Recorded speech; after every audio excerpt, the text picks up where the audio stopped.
कारागृह शिपाई पोलीस भरती नागपूर डी सेटमध्ये मराठी व्याकरणचे जे प्रश्न आलेले आहे या प्रश्नांचे समय उत्तर आपण बघूया। प्रश्न क्रमांक 74 हा मराठी व्याकरणाशी संबंधित होता। तुंदिल या शब्दाचा समानार्थी शब्द कोणता? की उत्तर येणार आहे पर्याय क्रमांक बी लठ्ठ।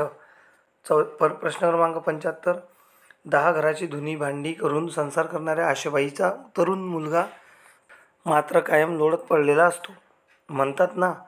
या 75व्या प्रश्नाचं योग्य उत्तर येणार आहे खाईला काळ आणि भुईला मार। पुढचा प्रश्न क्रमांक 76 मी दुकानात गेलो या वाक्यातील दुकान या शब्दाचे सामान्य रूप यापैकी कोणते? तर विद्यार्थी मित्रांनो, दुकानात यामध्ये त हा विभक्तीचा प्रत्यय आहे आणि प्रत्ययाच्या आधी दुकाना हे सामान्य रूप असल्यामुळे पर्याय क्रमांक बी याचे योग्य उत्तर येणार आहे।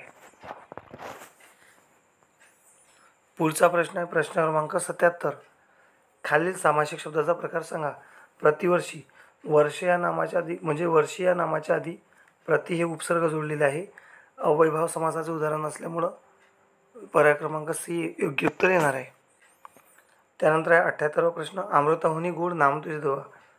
यामध्ये अमृताहुनी गोड नाम तुझे देवा उपमेय आणि उपमान यामध्ये तुलना केलेली आहे आणि त्यामुळे योग्य उत्तर येणार आहे पर्याय क्रमांक बी व्यतिरेक अलंकार। त्यानंतर आहे 79वा प्रश्न खालील समूहात न बसणारा शब्द ओळखा। पक्षी, खग, विहग हे तीनही पक्षीसाठी समानार्थी शब्द आहे। न बसणारा शब्द म्हटला आहे म्हणून डी नंबर आन्सर बरोबर आहे, कारण नृप म्हणजे राजा होतो। पुढचा प्रश्न मित्रांनो 80वा मराठी भाषा लेखन नियमानुसार शुद्ध शब्द निवडा आणि याचे योग्य उत्तर येणार आहे अध्यात्मापासून आध्यात्मिक बनतो म्हणून पर्याय क्रमांक डी बरोबर येणार आहे। चंद्रमौळी घर म्हणजे मित्रांनो गरीब माणसाचे घर। 82वा प्रश्न तितिक्षा या शब्दाचा शब्दसमूह कोणता? सी नंबर हाल अपेष्टा सहन करण्याचा गुण हे इथं योग्य आन्सर येणार आहे।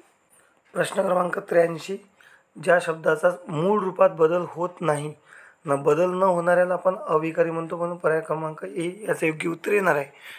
पुढचा प्रश्न आहे मित्रांनो 84वा ज्याची रचना अक्षर संख्येवर अवलंबून असते त्याला काय म्हणतात? मित्रांनो त्याचे योग्य उत्तर येणार पर्याय क्रमांक ए गण म्हणतात। 85वा प्रश्न पुढीलपैकी शुद्ध शब्द कोणता? मतितार्थ हा 1 नंबर इथं योग्य आन्सर येणार आहे। 86वा प्रश्न आहे खाली दिलेल्या शब्दसमूहासाठी एक शब्द लिहा। तिन्ही बाजूंना पाणी किंवा समुद्र असलेला प्रदेश, त्याला मित्रांनो याचे योग्य उत्तर येणार आहे पर्याय क्रमांक बी द्विकल्प। 87वा प्रश्न गंभीर यापासून गांभीर्य हा नाव येतो म्हणून सी नंबर आन्सर बरोबर येणार। 88वा प्रश्न तेंडुलकरांनी शतक ठोकले क्रिया करणाऱ्या म्हणजे कर्त्याला ने आहे। शतक हे कर्म आहे, कर्त्याला प्रत्यय कर्माला नाही, पण या वाक्यामध्ये कर्त्याची विभक्ती विचारली म्हणून कर्त्याची विभक्ती आहे ने म्हणजे तृतीया पर्याय क्रमांक बी।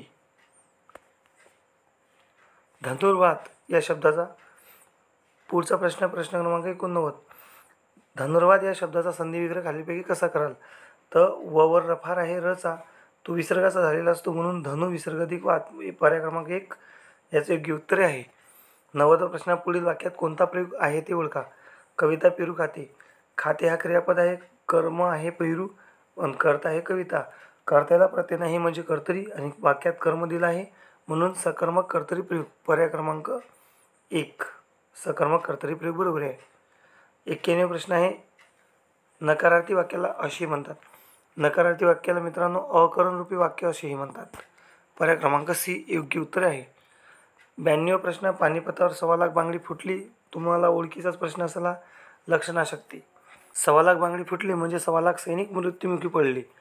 मग आपल्याला दिलेल्या उदाहरणातून समर्पक दुसरा अर्थ आपण जेव्हा लावतो तेव्हा त्याला आपण लक्षणाशक्ती म्हणतो म्हणून पर्याय क्रमांक बी बरोबर आन्सर आहे। 93 आधुनिक कवितेमध्ये मित्रांनो अभंग जास्त असते बी नंबर आन्सर बरोबर आहे। 94वा प्रश्न आहे अनेक वचनी शब्द ओळखा। शाळा बी नंबर आन्सर बरोबर येईल अनेक वचनी। 95 आहे बोका या शब्दाचा माहीतच आहे सर्वांना बोच भाटी पर्याय क्रमांक बी। त्याच्यानंतर आहे 96वा प्रश्न आहे काळेभोर डोळे सुंदर दिसतात या वाक्यातील उद्देश कोणता? दिसणारे कोण? डोळे म्हणजे उद्देश कोण आहे मग डोळे म्हणून याचे योग्य उत्तर काय येणार आहे पर्याय क्रमांक ए डोळे। 97वा प्रश्न सादर म्हणजेच मित्रांनो स किंवा सहने सुरू होणारा शब्द हा काय असतो?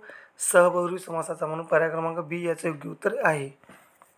तर विद्यार्थी मित्रांनो 98 प्रश्न आहे, त्याने पत्र लिहिले या वाक्याचे चालू अपूर्ण वर्तमान कोणते? तर विद्यार्थी मित्रांनो 4 वाक्य दिलेली आहे आणि काळवरून तुम्हाला यूट्यूबवर याच्या आधी पण एक व्हिडिओ घेतलेला आहे. नक्कीच तुम्हाला त्याचा फायदा झाला असेल. जेव्हा चालू काळ करायचा असतो तेव्हा धातूला त स्वरूप जुळून वर्तमान काळामध्ये आहे ना वाक्य शेवट होती, म्हणून पर्याय क्रमांक डी या प्रश्नाचं योग्य उत्तर राहणार आहे.